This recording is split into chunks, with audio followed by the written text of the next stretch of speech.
الرحیم قال اللہ تعالی والخوف والجوع ونقص من الاموال والانفس والثمرات وبشر الصابرین۔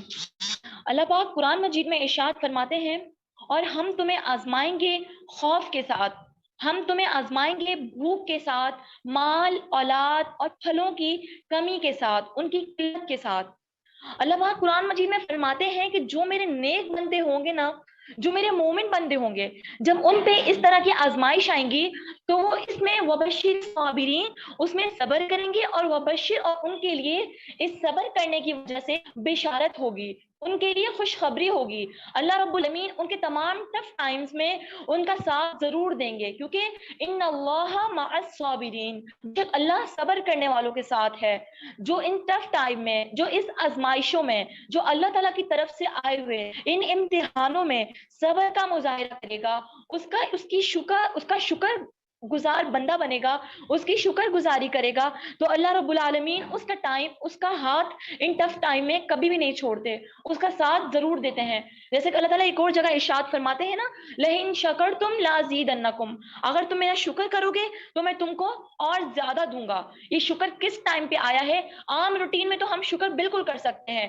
اگر ہم اچھی لائف سپینڈ کر رہے ہوں، اچھے ماحول میں زندگی گزار رہے ہوں، ہر طرح کی سہولیات ہمیں اویلیبل ہوں، تو اس ٹائم تو ہم بہت ایزیلی شکر کر سکتے ہیں۔ ہم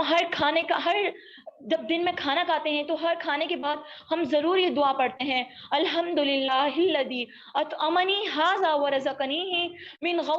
غیر حول منی ولا قوہ۔ ہم ہر کھانے کے بعد الحمدللہ ضرور پڑھتے ہیں۔ تو لیکن پتہ تو اس وقت چلے گا، اصل شکر کا، اصل صبر کا پتہ اس وقت چلے گا جب حالات تنگ ہوں گے، جب پریشانیاں مصیبتیں سر پر ہوں گی، جب تنگ دست حالاتوں میں انسان زندگی گزار رہا ہوگا نا، تو اس وقت پتہ چلے گا کہ اصل شکر اور اصل صبر کیا ہوتا ہے۔ یہ بات یاد رکھیں، صبر ہمیشہ صدمے کے، پریشانی کے، مصیبت کے، تنگ دستی کے آغاز میں ہوتا ہے، بعد میں تو صبر پھر ہر کسی کو ہی آ جاتا ہے۔ صبر وہی زیادہ فضیلت والا ہوتا ہے، انما الصبر عند الصدمۃ الاولی، صبر جو ہوتا ہے ہمیشہ صدمے کے آغاز میں ہوتا ہے، اور شکر بھی وہی کہلاتا ہے، اصل شکر بھی وہی ہوتا ہے جو تنگ دست حالات میں کیا جائے، جب مصیبتیں سر پہ ہونا، تو جتنا بھی کھانا ملے،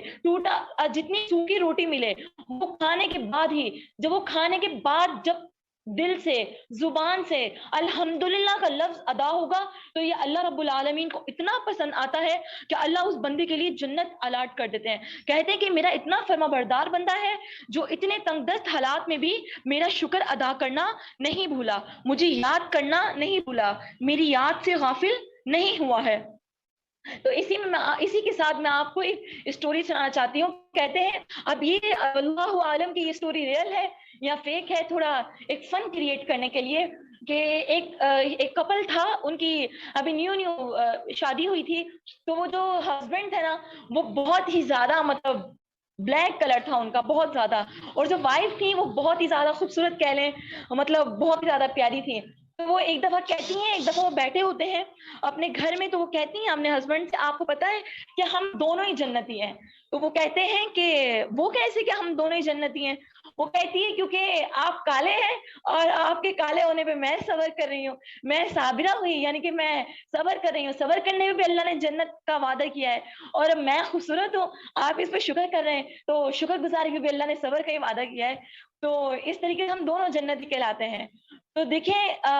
صبر پہ بھی اور شکر پہ بھی اگر یہ دونوں ٹف ٹائم میں کیے جائیں، ان ٹف ٹائم میں اگر اپنے آپ کو ثابت قدم رکھا جائے، تو آپ کی دنیا میں وقتی تو پریشانی ٹل جائے گی، لیکن بعد میں آسانیاں آپ کی منتظر ہوں گی، کیونکہ جیسے میں نے پہلے کہہ دیا، قرآن مجید کا اعلان ہے، فَإِنَّ مَعَ الْعُسْرِ يُسْرًا، ہر مشکل کے بعد، ہر تنگ دستی کے ساتھ آسانی ضرور بے ضرور جڑی ہوتی ہے۔ اور جب انسان پہ تنگ دست حالات آتے ہیں اسی میں وہ اپنے آپ کو زیادہ سے زیادہ اگر ان حالاتوں میں وہ اپنے آپ کو زیادہ محنت کرے، اپنے آپ کو کچھ زیادہ نیا کرنے پر ابھارے، تو انہی حالات میں اگر آپ ہمارے پاس کی ہسٹری پڑھیں تو آپ کو معلوم ہوگا جتنے بھی ہمارے لیڈرز گزرے ہیں وہ ان تنگ دست حالاتوں میں جنم لیا تھا ان سب نے. وہ جب ان پہ یہ سب تنگ دست حالات گزرے تھے اس کے بعد ہی انہوں نے کچھ نئے خواب دیکھنا شروع کیے تھے، اس کے بعد ہی ان کے پاس زندگی گزارنے کا ایک اصل مقصد اس کے بعد ہی ان کے پاس ان کا ایک اصل ویژن سامنے آیا تھا. اس میں ہی ان کو معلوم ہوا تھا کہ بیسیکلی زندگی کیا ہے. ہم نے اس زندگی کو ان پریشانیوں سے تنگ آ کر اپنے آپ کو مایوسیوں میں گھرا کر نہیں اسپینڈ کرنا، بلکہ اگر ہم پہ تنگ دست حالات آئے ہیں، ہم پہ ٹف ٹائم بھی اگر گزر رہا ہے تو ہم نے تب بھی اپنے آپ کو اللہ رب العالمین انسانیت کی خدمت کر کر، انسانوں کے اندر ایک نئی امید دے کر، ان کو ایک درست راستہ بتا کر، ان کو ایک امید کی کرن دکھا کر گزارنی ہے.